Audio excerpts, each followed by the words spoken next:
What's up? This is Tone Super, the Sci-Fi Swordsman and Sage Gamer, and I'd like to welcome you to another Codex Station Reviews. Right? Now, the Codex Station is always trying to give you quality content, and the team is always trying to reach out, get new subscribers and new fans that embrace and love these comic properties that we love. And today we're going to review a mini-series that was from 2019, 10 parts, of a fan favorite villain from the Marvel Universe, and that's Doctor Doom. The creative team on this book was Chris Cantwell as the writer, Salvador Larroca as the artist, and pencils and inks were done in colors, were done, of course, by Guru Effects. Now, before I go into that any further, I want to take a moment to give you a quick backdrop to this story and the greater context of Doctor Doom in the Marvel Universe, because it's important. Doctor Doom, as a villain, sits directly in contrast to the Fantastic Four, which once upon a time was Marvel's flagship comic. It was once called the greatest comic magazine. And of course, the greatest team, this particular family, the Fantastic Four, would have the greatest villain, and that was Doctor Doom. And from the mid-60s through the mid-80s, the Fantastic Four was a red-hot comic and one of Marvel's best sellers. But starting in the 1980s, you start seeing those sales decline to where in the mid-90s to late 90s, they kind of reach rock bottom. Now, of course, if any comic company does, they start to move their talent to their better-selling books.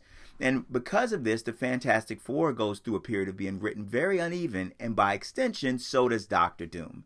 Now, anyone who loves Marvel Comics has seen that Doctor Doom has some absolutely exquisite Doom moments as a character. And those Doom moments resonate within the history of Marvel Comics. However, by the time you get to the early 2000s, it's really Doom shows up almost at times as a comic relief villain who screams "bah" before being trounced by any number of heroes, or he's written as so Machiavellian he's unrelatable. And so this writing is up and down. It's just uneven from Doom as a character in the long term. Now this starts to change as Marvel, when you get to the early 2010s, decides it wants to relaunch its Fantastic Four book and bring Doom back to being one of the preeminent villains in the Marvel Universe, if not the preeminent villain. And this all leads into the 2015 Secret Wars. Now, we're not going to review the Secret Wars here. We're going to review this miniseries. But if you want some great Doom work, you should go take a look at that quick. But that all sets the stage for this series. Christopher Cantwell's take on Doctor Doom provides great insight, and it's masterful to this complex character. He writes Doom as an entire character, someone who is greater than the sum of his fears and the sum of his failures and the sum of his successes. He writes Doom with all aspects of him intact. He represents in this series that he is a monarch who governs his own country and deals with the conflicts that a monarch does. He writes that Doom is exceptionally intelligent, on par, if not greater than Reed Richards, able to do sorcery at the same level as Doctor Strange, and able to understand and build technology at the same level as Tony Stark. And so, as we start this series, we begin this series with Victor struggling with some of the challenges of a monarch. Now, we have to stop really and talk about the positives of this book. Christopher Cantwell writes Victor as benevolent, compassionate, ruthless, brilliant, insecure, and petty. Right? He's expertly crafted, and Victor reflects a man that embraces the worst aspects of himself while aspiring to become the greatest version of himself. Victor Von Doom, as his real name is tormented by his own fears in this story, and he's terrified of not being worthy of the highest praises of the people he loves the most, those that are around him, and his devout followers, and he simultaneously demands that they praise him.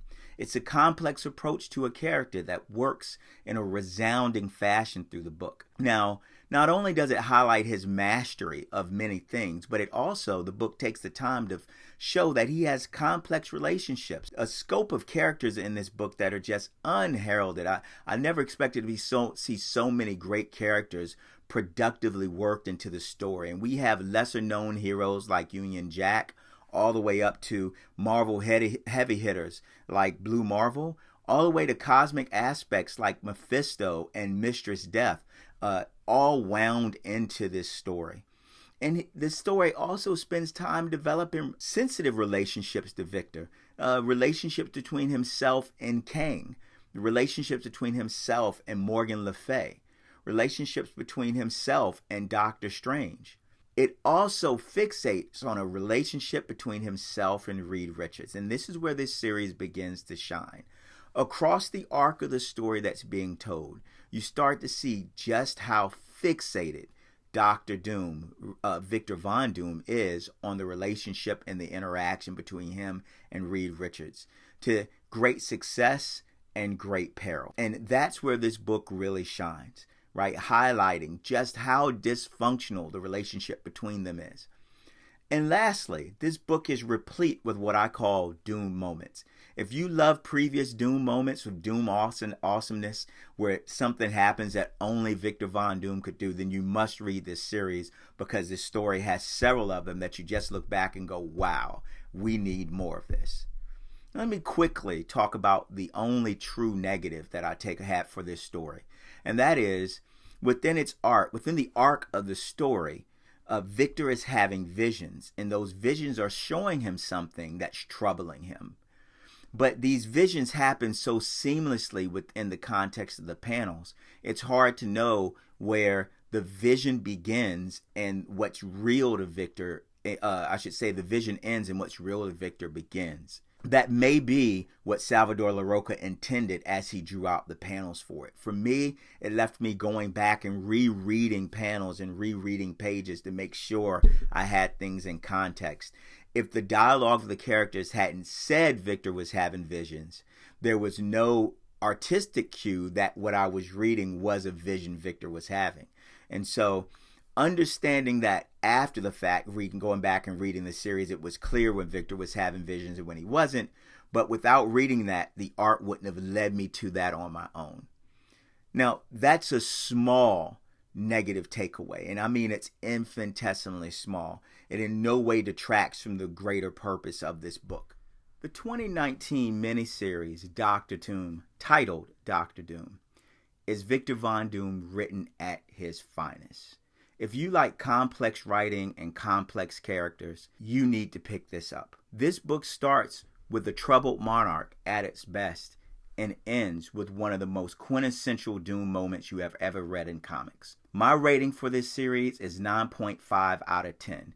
It is a Tone Super must buy if you have love for this character. So with that, I like to bring this to a close. I like to thank everyone reading or listening or watching us here at the Codex Station. Thank you for the views and watching this review. If you have interest, please take the time to follow us on Twitch, on YouTube, on Facebook. You can find us on Twitter, on Instagram, as our team drops our reviews and we develop new content here for this forum. Thank you for everything. Remember, I'm Tone Super, the sci-fi swordsman and sage gamer, and we love heroes here at the Codex Station, and you are a hero. Have a great day.